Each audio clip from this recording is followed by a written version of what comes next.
Kalau pengen beli tutup kepala khas Jawa yang biasa disebut belangkon, nggak sulit kok nyarinya. Terutama di daerah-daerah yang emang menjadi pusat pembuatan dan penggunaan belangkon ya. Kayak di Jogja, Solo, dan beberapa daerah di Jawa Tengah. Termasuk di Pekalongan, Batang, dan sekitarnya. Yang perlu diingat, belangkon tuh biasanya memiliki ciri khas masing-masing. Belangkon Mataraman Jogja ya tentu aja beda dengan belangkon Solo. Pun dengan beberapa belangkon yang ada di beberapa daerah lainnya. Tapi kalau untuk pembuatannya sih rata-rata hampir sama ya, dibuat handmade oleh para pengrajin belangkon. Yang proses pembuatannya rumitnya ya Allah dan memerlukan keahlian khusus alias nggak semua orang bisa. So gimana kalau di pojok terampil kali ini saya akan mengajak Anda untuk mengetahui seluk-beluk pembuatan belangkon, especially belangkon Mataraman Jogja. Jadi langsung aja kita ketemu dengan Misbahun Najib, produsen belangkon sekaligus pemilik Belangkon Joglo yang beralamatkan di Desa Kalipucang Kulon, Kabupaten Batang.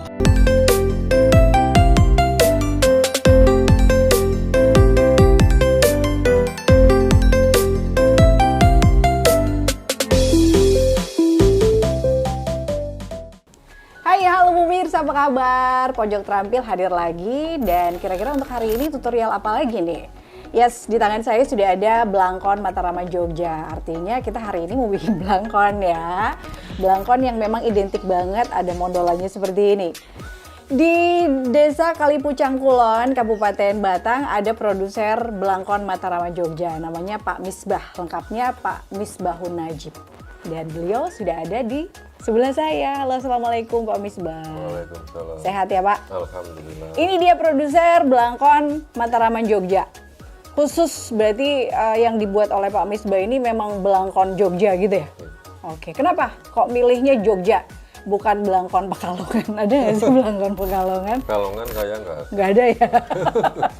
Jadi entah itu Pekalongan, entah itu Batang, karena ini lokasi di Batang ya. Di Batang juga nggak ada belangkon ciri khas belangkon khusus gitu? Nggak ada. Batang Pekalongan juga ikutnya Mataraman juga. Iya, jadi belangkon Pekalongan, belangkon Batang itu ikutnya memang condongnya kalau nggak Solo, Jogja gitu ya. Karena memang belangkon itu setahu kita sangat identik dengan busana tradisional Jawa Tengah Jogja, Solo dan juga daerah istimewa Jogja gitu. Tapi Pak Misbah ini memang dari awal fokus ke belangkon Jogja. Kenapa memilih belangkon Jogja, bukan belangkon yang lain? Kenapa ya? Waduh, nggak ngerti. Ya cakep aja kalau dipakai lah daripada yang Solo, kan seringnya kan buat mantenan tuh yang Solo. Oh, yang mantenan Solo. Nah, kalau buat harian itu bisa pakai, biasanya itu pakai yang Mataraman Jogja. Oh gitu. Kalau harian, kalau Solo lebih ke acara-acara khusus aja gitu ya. Tapi kalau Jogja itu biasa dipakai harian dan memang sih ini mondolan ini yang membedakan belangkon Jogja dengan Solo. Iya.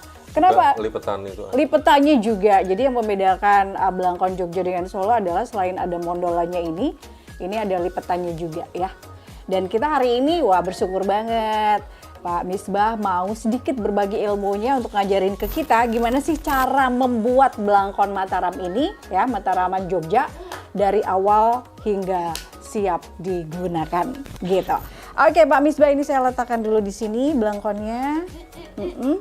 Terus Pak Misbah kalau pertama kali mau bikin belangkon ini, yang pertama kali disiapin apa dulu? Ya, kain. Kain dulu. Kain yang ada di depan kita ya, kain batik ini ya. Dan harus kain batik dong, karena kan belangkon Jogja nggak lucu kalau motifnya lain. Batik juga itu harus katun, full katun. Batiknya harus katun, kenapa? Ada pertimbangan lain kenapa harus batik katun? Dibentuknya itu gampang lah dibentuk. Lebih ke pembentukannya aja ya biar gampang ya. Kayaknya kan lebar nih tadi. Untuk pemotongannya kira-kira berapa ini ukurannya? Ya sekitar ini 50 kali 40. 50 ke sana 40, berarti panjang 50, lebarnya 40. Itu pasti segitu ya? Nah, ini 50, 40. 50, 40. Itu ukuran standar? Standar. Kan ukuran belangkon itu beda-beda. Beda-beda. Ada yang kepalanya gede, ada yang untuk anak kecil gitu nggak sih? Kalau ya ini standar lah. Kalau mau gede lagi ya panjangnya sini tambahin. Oke. Berarti kalau standarnya panjangnya 50, lebarnya 40. Udah ini udah dipotong ya seperti ini ya. Lipatannya juga ini kalau pakemnya kan 17. Ini sudah disiapin, berarti langkah selanjutnya kan saya lihat ada cetakan-cetakan gitu tuh Pak Misbah. Ini buat ukuran. Oke, itu berarti apa yang akan dicetak berarti nanti? Mungkin bisa dipraktekkan langsung. Ada cetakan ukuran belangkonnya itu, terus Bisa. yang dicetak berarti, oke itu ya pemirsa ya, itu cetakannya beda-beda ukurannya. Jadi dalamnya belangkon Jogja itu nggak ada kertasnya ya? Itu produksi dari Pak Misbah itu nggak Kalau ada? produksi saya nggak pakai kertas. Kalau di pasaran kan Ada semua kertasnya? pakai kertas semua ini. Oke. Tapi cuman nggak dijahit, pakai lem aja. Kena air rusak. Kena air rusak. Oke, berarti setelah diukur gitu dijahit ya pemirsa ya? Pakai ini ya? Oke Ya, nih. Tapi kan harusnya kan pakai jahit itu. biar Oke, cepet. ini harusnya untuk jahitan itu pakai jahit mesin. Tapi ada 1-2 case yang pakai jahit tangan juga nggak apa-apa. Yang jelas pakainya benang, jarumnya jarum gede. Biar enak. Biar- Megangnya Ya. itu.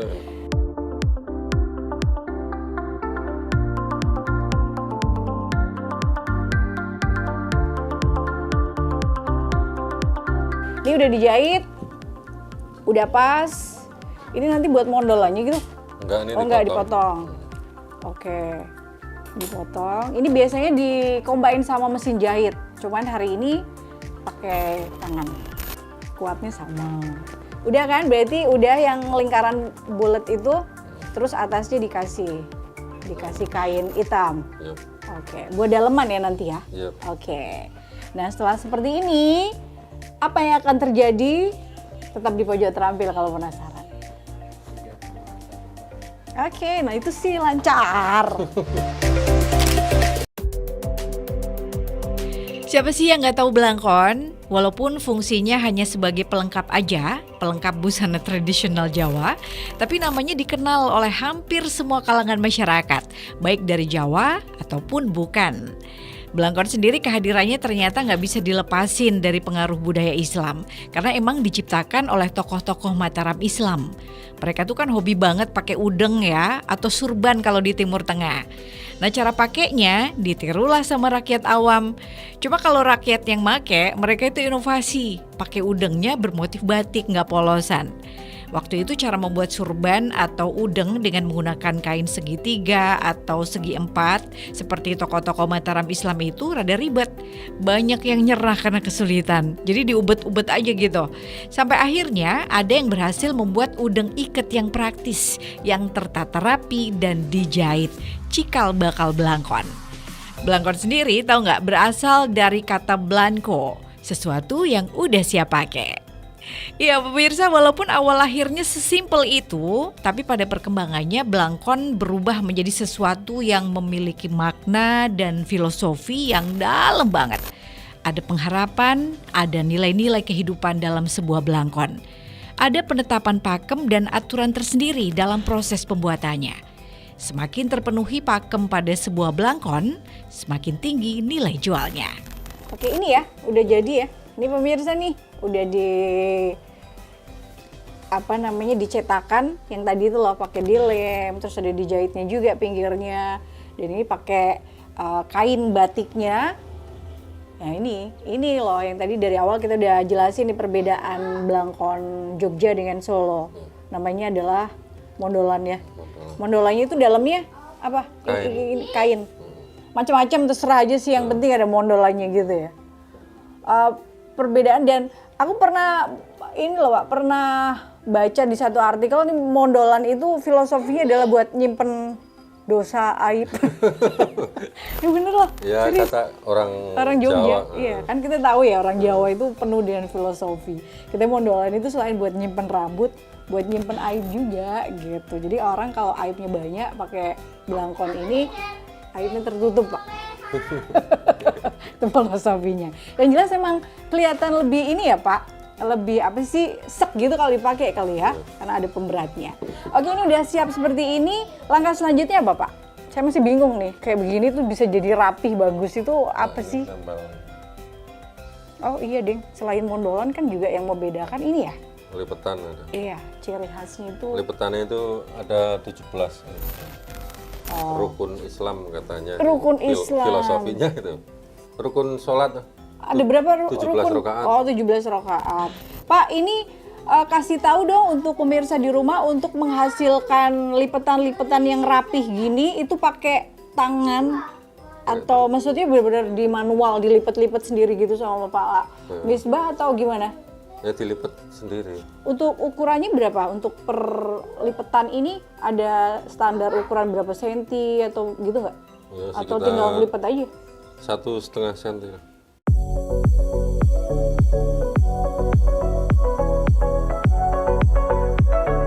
Lebar nih pemirsa, lebarnya segini ya dikira-kira aja ya, sekitar berapa itu? 5 cm kali ya?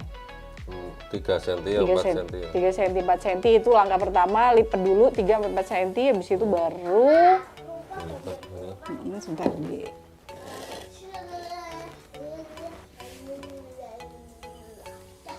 yang samping maju baru itu sekitar 1,5 sentian. Jadi pertama dilipat dulu sekitar 3-4 cm, habis itu dibalik baru dilipat maju ke depan, ukurannya sekitar 1,5 cm. Semakin kecil apakah semakin bagus? Ya, semakin kecil Semakin kecil semakin bagus. Jadi kalau memang ada pemirsa mau bikin lipetan yang kecil-kecil sekitar 0,5 cm mungkin, 0,5 juga cm terlalu ngirit, kecil banget. juga ngirit kain.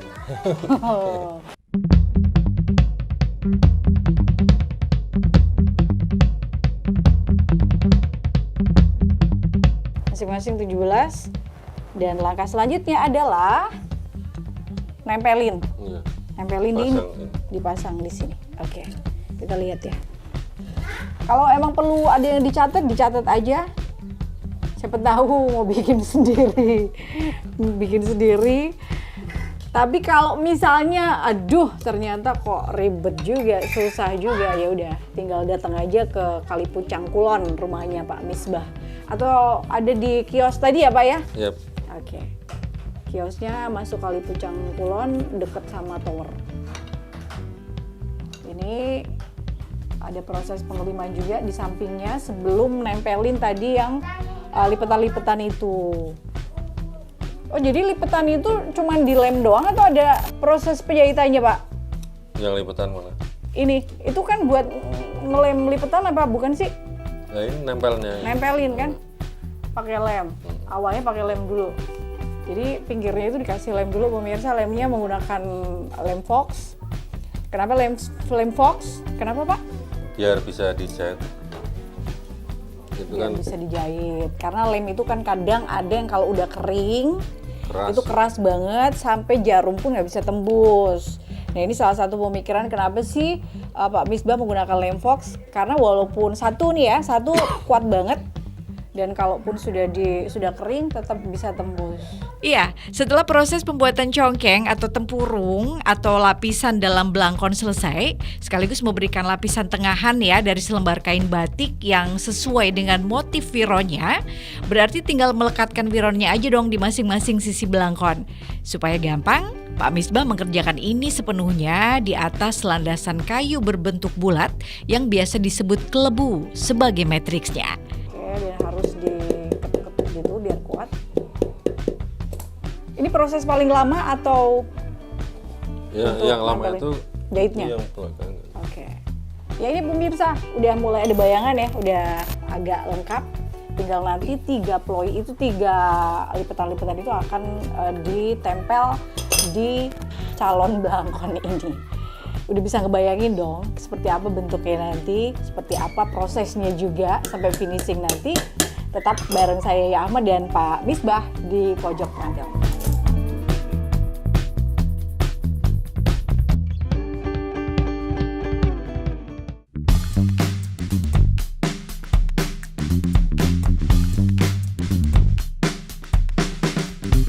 Oke, dilanjutin lagi nih, masih proses ngelem ini ya, iketannya itu ya, bukan iketan apa, lipetan ya. Jadi nempelin lipetannya di belangkon itu, 2 lipetan. Pak ini kan kalau ngelihat kayaknya alurnya dan irisannya tepat sekali, bagus banget kalau dilihat seperti ini. Ini bener-bener jangan sampai salah nempelinnya ya Pak ya. Di proses ini, wiron yang udah dibentuk, disatukan dan dirapikan dengan tingkat ketelitian dan ketekunan yang tinggi. Wiron sendiri kan terdiri dari dua sisi kain, bagian kanan dan bagian kiri. Salah satu bagian akan menimpa bagian yang lainnya. Nah, proses menimpa inilah yang harus benar-benar dilakukan dengan cermat dan hati-hati kalau pengen hasilnya sesuai harapan. Aku lihat tadi ada paku juga di situ, emang untuk bantu aja ya Pak? Biar nggak lepas. Biar nggak lepas. Karena emang ini kan walaupun udah menggunakan lem, tetap lemnya juga belum kering. Ini nanti butuh proses pengeringan nggak sih Pak? Dikeringin atau enggak? Tetap butuh ya? Berapa lama untuk ngeringinnya? Nggak langsung kering kok. Kalau pakai lem itu pati, itu dijemur dulu. Kalau ini enggak, langsung kenceng. Pernah pakai pati juga? Pernah. Waktu belajar kan itu Pak. Waktu awal-awal masih pakai pati, terus sekarang udah pakai lem Fox gitu. Nah, kalau pakai pati itu nggak bisa dijahit itu loh. Karena kalau kering keras banget ya. Oke. Setelah dirasa cukup, ditunggu sebentar ya supaya kering lemnya, baru dijahit. Jahitnya manual alias pakai tangan dan butuh waktu lumayan lama lagi untuk menjahit kedua sisi wiron hingga wiron-wiron tersebut benar-benar nempel kuat dan sempurna. Terakhir yang dilakukan Pak Misbah adalah menempelkan kepet pendek. Kepet itu kain berbentuk pita atau lebih tepatnya sirip ikan koi yang ditempelin di bawah mondolan. Oke, sekarang masuk ke proses penjahitan. Dan ini fase terlama, tahap terlama karena semuanya adalah pakai handmade atau dijahitnya pakai tangan gitu. Yang dijahit yang ini kan, yang lipatan-lipatan itu ya? Iya. Bagian mana aja yang dijahit Pak? Karena bingung nih, udah dilem, pakai dijahit juga supaya benar-benar kuat gitu kan ya? Jadi nggak cuma lem doang. Kalau lem kan kalau misalnya dicuci, belangkonya kotor, dicuci bisa lepas. Tapi kalau pakai jahitan itu double kill.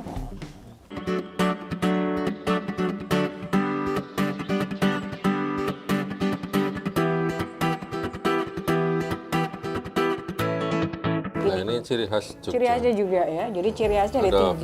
filosofinya. Ada filosofinya juga. Kalau yang ini kan tahu filosofi buat nutupin aib. Kalau yang pita itu buat apa tuh? Nggak tahu. Oke, ya pokoknya bikin aja gitu. Kita produksi tuh. Kita produksi. Nanti belajar deh apa sebenarnya filosofi dari belangkon Jogja itu. Juga ya lipatan. Kadang depannya kan ada lancipnya, itu juga ada filosofinya. Iya. Tapi seringin banyaknya nggak pakai, nggak seneng. Oh, nggak ada yang lancipnya keluar itu ya? Yang dari dalam itu ya? Iya. Oh, jadi nggak ada keharusan ngasih lancipan di depan. Itu biasanya kalau belangkon Jogja kan ada kain dikit gitu. Pakemnya sih ada. Pakemnya ada. Pak, ini kan urusannya mau pakem dan nggak pakem gitu. Kalau bikin belangkon itu kan ini urusannya seni gitu. Pernah nggak ada orang Jogja yang harusnya ada ininya, harusnya gitu nggak? Ya ada. Ada juga yang gitu ya? Kalau yang sukanya mau pakem itu kan ada yang protes. Lipetannya juga kalau kurang protes. Itu kan dua kalau kurang filosofi. Oke. Karena ya Pak Misbah ini kan memproduksi aja tanpa mikir, ya kadang tetap ya mikirin pakem dan pakem, cuman kan itu lebih tergantung ke selera. Jadi kalau misalnya Anda mau request belangkon Jogja yang memang sesuai pakemnya, Pak Misbah juga akan membuatkan gitu kan. Iya, Tapi kalau misalnya yaudah yang ada di sini aja, karena setiap hari Pak Misbah juga memproduksi belangkon, silakan datang ke rumahnya Pak Misbah atau bisa juga ke kiosnya sana dekat tower. Itu di situ segala macam tradisional gitu ya, busana tradisional, entah itu bajunya namanya apa? Beskap, beskap, sorjan atau belangkonnya semua ada di situ. Mau pesan atau mau beli semua yang sudah ada ready juga boleh.